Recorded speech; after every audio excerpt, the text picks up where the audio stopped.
Welcome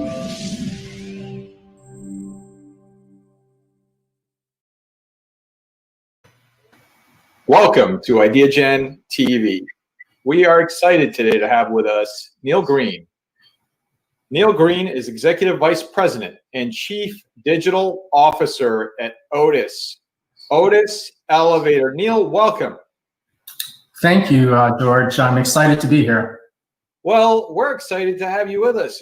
This is, an interesting time in the quotes globally, and yet Otis is continuing its pursuit of changing the world and moving, what is it, over 1 billion people per day? It's a number that I don't think many people know. Yeah, it's over 2 billion folks that we move on a daily basis. So it's pretty phenomenal when you think about the, in 3 to 4 days, we move the world's population. So it's a pretty monumental achievement. In 3 to 4 days, you move the world's population equivalent. That is amazing. Neil, let's start this interview by asking you, what inspired you to pursue a career in STEM? That one is if I think back to high school, I really hadn't thought about a profession in the engineering or in the sciences. And I had the good fortune to have an English teacher that commented on my approach on problem solving and the thought process that I went through. And she suggested that I look into engineering programs or computer science programs. And up until that point, it really hadn't been a focus. And she said, hey, go to the guidance counselor to see what sort of summer programs are available. And I followed her advice and went to the counselor's office and applied for a number of programs, got accepted into Tennessee Tech University in Cookeville, Tennessee for a summer immersion program for engineers. And just the access to the professors, seeing students that looked like me, having faculty and having professionals that were doing engineering type work that came in and spoke to us, that was really motivating. And that was sort of what set me on the path to pursue a career in STEM. And fast forward to 25 years later, having spent a good amount of time at Intel Corporation, now at Otis Elevator Company, I've just had a wonderful series of jobs ranging from engineering to operations to strategic planning to sales and marketing to running a P&L and now leading a digital organization. All of this was enabled simply because my teacher said, I think you've got a knack for this. You should go look into this in a little bit more detail. So thank goodness for her. Well, that's just amazing. It's always just incredibly inspiring to think about what one person's comments and belief in you can do in terms of your personal and professional trajectory. And so I also understand you're just an incredible supporter and passionate supporter of women in STEM. What sparked this passion, Neil?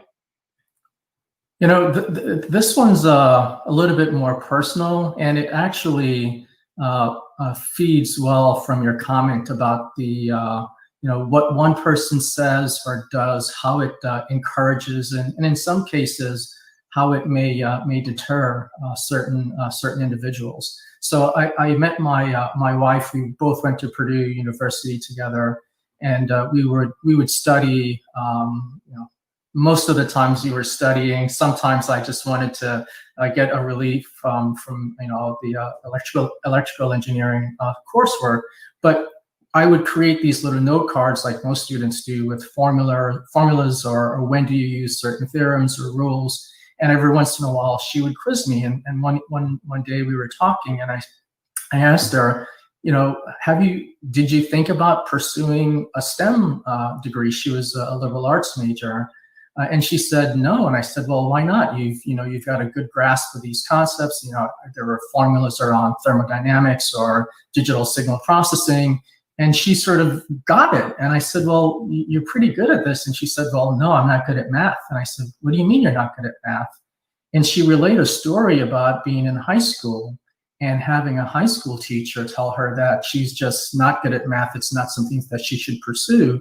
And she took that to heart. And instead of saying, well, I disagree, I'm going to get the support that I need, she sort of internalized that and said, well, I've got to stay away from math classes or math degrees because that's not my strong suit. Fast forward, we're married, we're raising our family, and we have 3 daughters. And one of the things that we started looking at as we were raising our girls were what track do they need to be on so they can get into quality colleges to pursue careers in STEM so they desire. We just didn't want them to feel like they couldn't pursue. So we started looking at the path, and a lot of the path required that you're on AB, calculus AB, in some cases calculus AB and BC. And my wife and I started talking about what do we have to do to make sure that our girls are on that path and make sure that they don't get discouraged or they don't become deterred.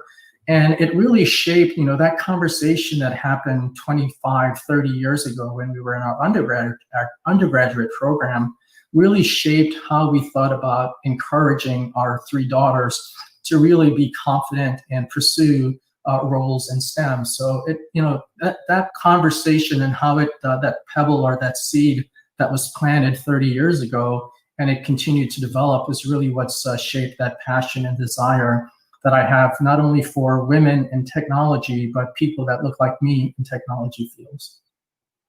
Incredible, Neil. Incredible. And so based on that, do you see barriers for women and girls interested in STEM?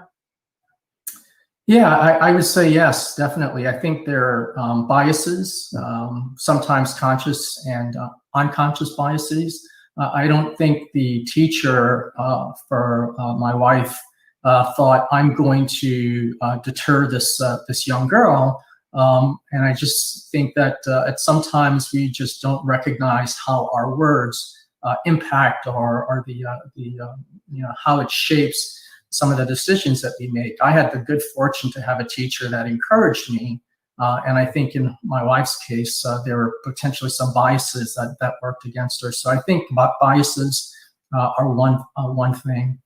The other thing, George, that I think there's not enough visible women role models. And I remember as a freshman at Purdue University, on my wall was an issue of Jet magazine. This is sort of an African American lifestyle magazine, and on the cover of that magazine was General Colin Powell, who at the time was the chairman of the Joint Chiefs of Staff for the U.S. military. And on the other side of my corkboard was Guy Bluford, first African American in space. And these were my role models, and these were the folks that I said, engineering background, they're doing wonderful things, they're having an impact. These were the role models that I wanted, and I think having more visible role models for women could really be one of the key ways of breaking down those barriers. And I've worked with some tremendous female role models over the years. Thinking of a few off the top of my head, Aisha Evans, who's now the CEO of Zoox, the self-driving company. She's got a background in computer science and has stayed in that field and continued to do really wonderful things as she's leading a company. I think about Diane Bryant, who's now the CEO of Neural Analytics. It's a medical robotics company. She's got an electrical engineering background and now the CEO of a company that's really at the forefront of innovation. And our own Judy Marks, who's the CEO of Otis, she's got electrical engineering background, did leadership roles in IBM and Siemens, and now running one of the largest, the number one elevator company in the world. And it's just a testament of the strength and character, the integrity, and the passion, and how they motivate and inspire. And I see these women as role models that I think a lot of young girls can say, I want to be like them when I grow up. And then the last point I would make, George, is, I've in my career, and especially when I was younger in my career, I would often walk into a room and look around, and I saw no one else that looked like me. I was the only one. And I think I've had conversations with a lot of women executives, and they have a similar sort of appreciation, or they notice that same perspective. And I think that probably creates a little bit more of a pressure for women pursuing these roles that are typically male dominated. And there's sort of this tendency that they have to work harder or perform better to get equal pay. So I think these are some of the barriers. Again, some of these are conscious, some of these are unconscious, but I think there are things that we can certainly do more of and do better of to help drive a change. Yeah, and so taking that just a step further, what other ways? How can you encourage more women and girls to pursue STEM? I mean, is it looking up to role models? I know that's one element, but what are some of the other critical elements that you could suggest, Neil, that would help to create that pipeline that will address, the lack of representation of women in this field? Yeah, I think your comment about pipeline is a great place to start. I think attracting and generating an interest in STEM professions at an early age really helps to build the competencies and the capabilities that are needed to be successful. So I say getting started early, and I love seeing the work that a number of organizations are driving. I think about Kimberly Bryant and the work that she's doing with Black Girls Code. I think about Reshma Sujani, who is created the Girls Who Code organization. These are groups that are helping to, again, generate that interest, build the competency, provide access to folks that look like them, come from similar backgrounds. So I think that's a great start. I mentioned attending a university program when I was in high school, focused on attracting engineers. Well, my kids benefited from that as well. When we lived in North Carolina, my oldest daughter attended a summer engineering program at North Carolina State University, and that really helped give her an exposure to the different types of roles that engineers can perform. When we lived in California, my middle daughter attended Stanford University for a computer science program. This was a program that was created by, I think the organization is called LEAD, Leadership and Education Development, I believe is what the acronym stands for. And they really focus on not just computer science, but engineering and business and other aspects. So the point is there's a lot of programs with universities that exist around the world that we should really make sure that young girls have exposure. They know that these programs are available, and they can take advantage of them. And then the last point I would make, George, is it's not just about the universities and these organizations and the parents encouraging, but it's corporations. What role can corporations play? And I'm incredibly proud of the work that we do at Otis. We're focused on and committed to the paradigm for parity. Today, a third of the executives at Otis are women, and we have a goal by 2030 to increase that to 50%. We have an employee resource group called Forward. It's for our women in the field. So these are our mechanics, our installers, our field technicians. How do we provide the support to continue to encourage, retain, and progress our women in the field? And then the other thing that we started recently is our commitment to change. And as part of that, there's a lot of engagement with schools and organizations around the world. We recently announced that we're doing the robotics competition. We're involved in Lego competitions, and these things help encourage and introduce technology and STEM fields to young women. So I think it's a combination of corporations, universities, external organization, and just the parents encouraging and being in tune with what's available on a global basis. That's right, Neil. And I think, what this global situation has really highlighted is it's really created a really bright spotlight on areas of inequity and inequality and areas where we can do better, clearly. And this is one area, I think, and you're outlining part of the critical solutions that are necessary to get to that point of achieving, gender parity, et cetera. It just makes sense. And there's a business case for it as well. So it just makes even more sense. So in terms of misconceptions, Yep. you've alluded to those in our conversation today. What are some common misconceptions that people have about women and girls in STEM? And then how do we overcome these?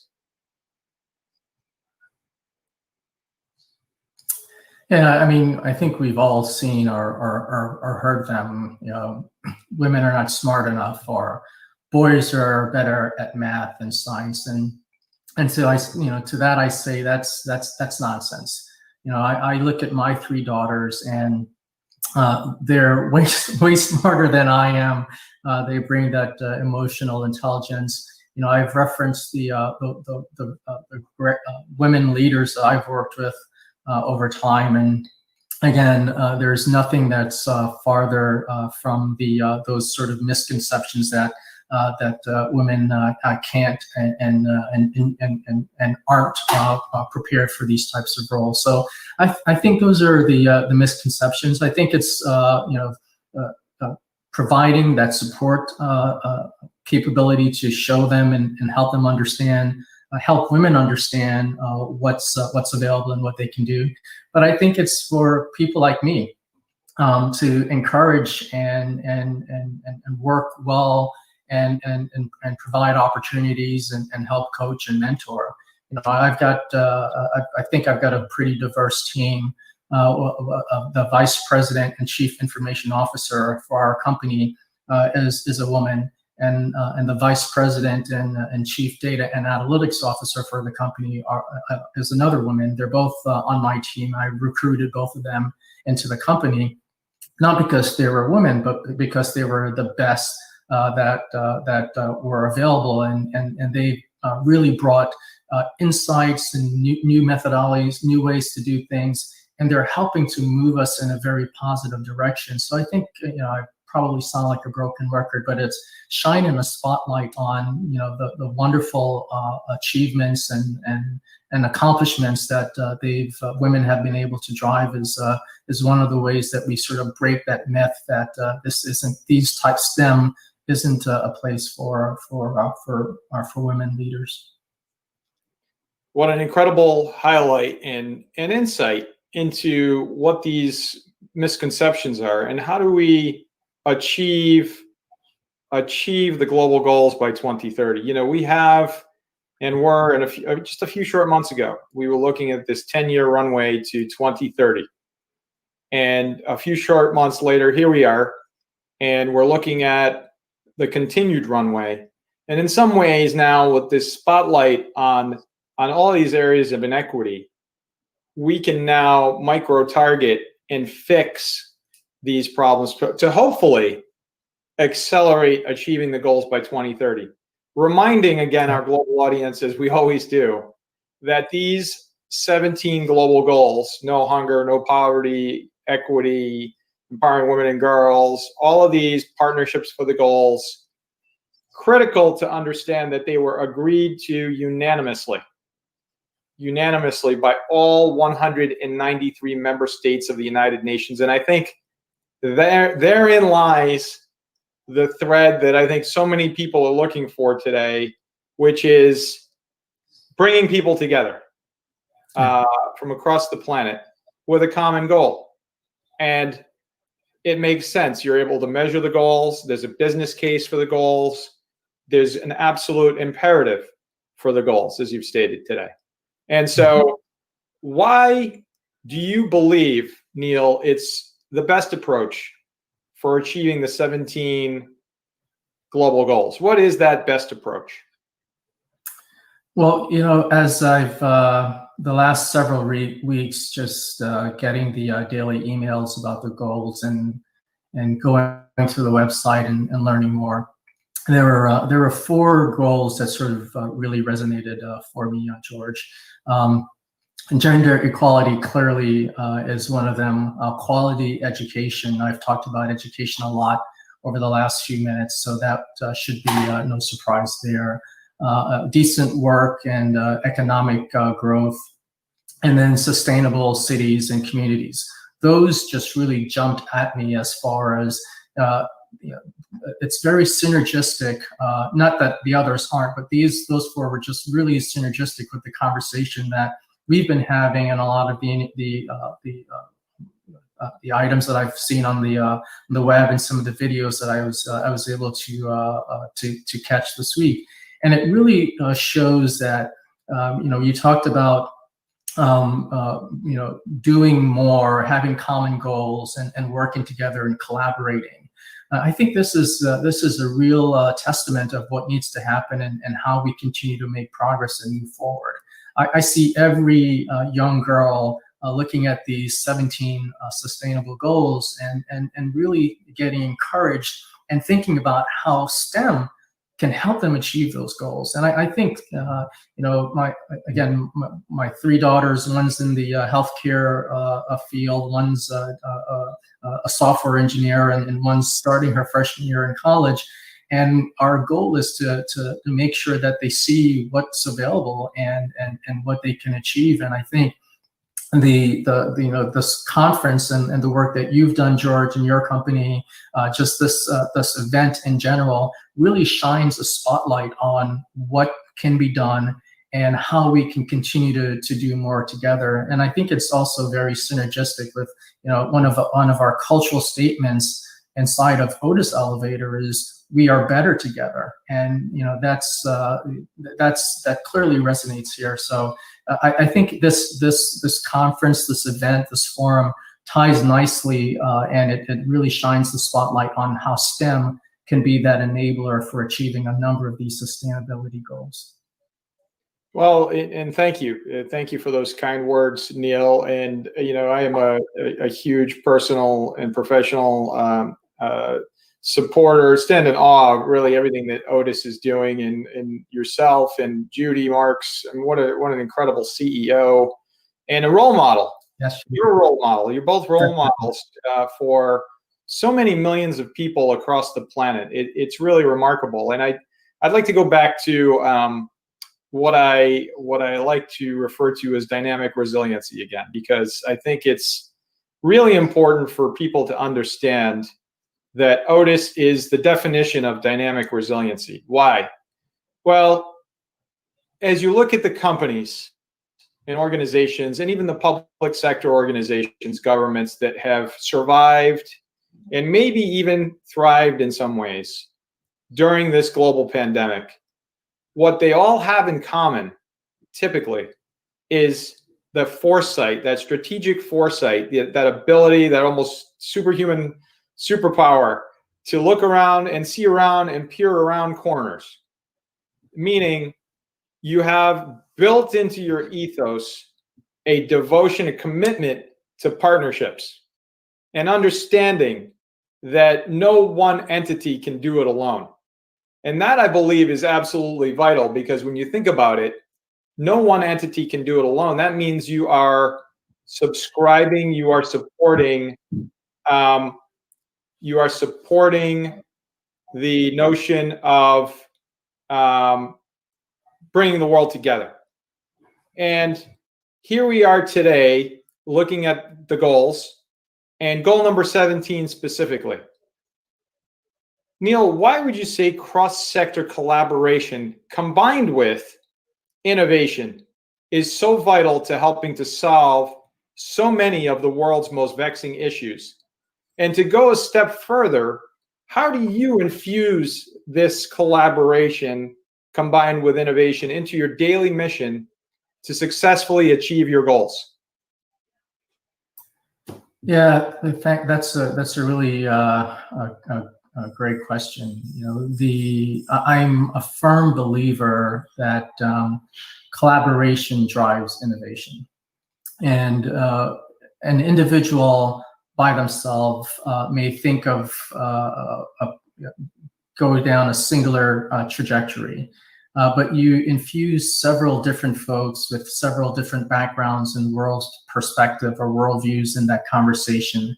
And they start to grok from each other and think about how do you expand that idea into multiple paths. You know, I daily collaborate with my peers. You know, as I talk with our customers, and our customers, as an example, say we want a seamless passenger experience. And there are so many different steps in that passenger experience. And how do we work with our customers? How do we work with our partners? Or when I say customers, I think about the end user of our technology, the actual passenger. I think about the actual building owner or the property management company. I think about my engineers. I think about my field technicians and how we work with them to deliver that solution. So it's one of these things. It's the ethos of how we get work done. You know, leading a digital technology organization, I can think of some really cool technologies, but if I'm not partnering, if I'm not collaborating with my peers, with my customers to achieve that common objective, it's probably, you know, I may deliver a great solution, but if folks aren't bought in and it's not addressing their common goals, their motivation or their desire to really make it successful is probably not going to be as great. So I see collaboration again as the key to driving innovation, and it's how we get work done these days, and especially working remotely and not being in the office. You know, it's created some challenges in having that collaborative approach, but it's so critical that we've put tools in place that allows that feeding and learning and nurturing each other as we develop solutions that help make the world a better place. Incredibly well said.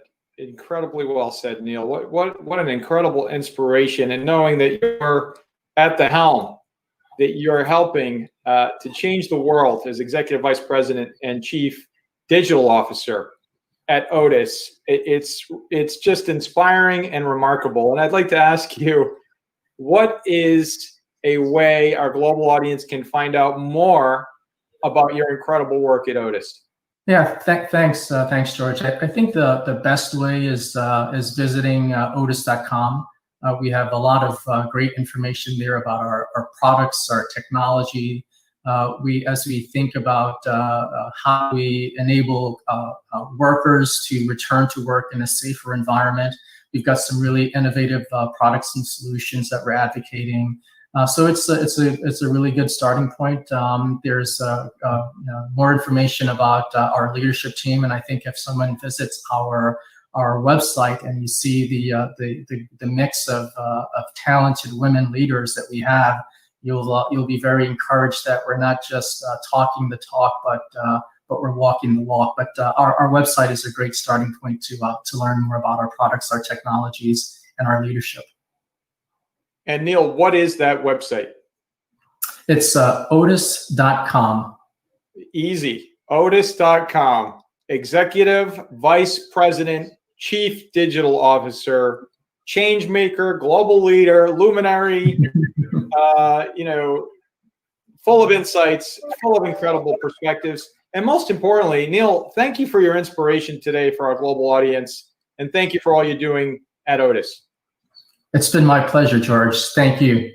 It's been my pleasure. Thank you.